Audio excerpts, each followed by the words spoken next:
De la même manière, chacun d'entre nous avons reçu des instructions claires. Enfin, Dieu t'appelle à vivre la vie selon sa pensée sur la terre.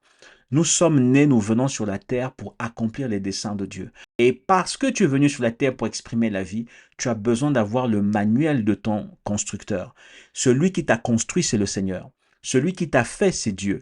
Donc, tu as besoin de lire la loi, les principes codifiés dedans pour savoir comment ton esprit fonctionne, pour savoir comment ton âme doit être restaurée, pour savoir quelle est la puissance qui te permet de franchir, de briser la limitation qu'il y a sur la terre, la limitation qu'imposent les circonstances géographiques, la limitation qu'imposent les circonstances spirituelles. Tu as besoin du manuel. Voilà pourquoi c'est sur base de ce manuel que les gens viennent se réunir afin d'être redéfinis au-dedans d'eux et de marcher de façon victorieuse dans leur destinée.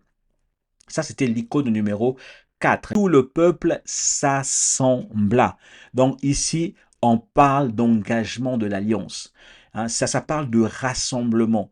Ils viennent avec un engouement, avec une passion, avec un désir. Et tout ça, ça crée quoi? Un peuple qui est d'un même pas, prêt à embrasser la vision et à partir avec la vision, courir avec la vision et accomplir les desseins de Dieu. Donc connaître qu'il y a l'autorité, un homme qui porte la grâce par laquelle Dieu passe pour communiquer sa pensée, pour enseigner la parole, reconnaître que le peuple, donc nous ne sommes plus des individualités, mais nous sommes une famille. Et en tant que famille, il y a des individualités qui sautent. Nous sommes réunis par Dieu, motivés par une soif, la soif d'être le peuple qui écoute et qui entend la voix de Dieu et qui sont prêts de l'appliquer. Le problème, pas le problème, mais la réalité, c'est que lorsque Dieu a créé les hommes, il a doté chaque homme de capacités et de talents. Il a doté chaque homme de potentiel. Et la fin de la vie sur la terre implique aussi que tout le potentiel que Dieu a planté à l'intérieur de toi, qu'il serve.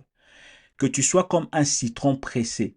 Il est dit, je pense d'Abraham, que Abraham fut rassasié des jours avant qu'il ne puisse être recueilli, avant qu'il ne quitte la terre. Il a été rassasié des jours. Le mot rassasié là, c'est pas de quelqu'un qu'on a comme un citron, qu'on a pressé et dont tout le jus est sorti. En d'autres termes, toi aussi, tu dois être pressé pour que tout le jus qu'il y a à l'intérieur de toi puisse ressortir pour la gloire de Dieu.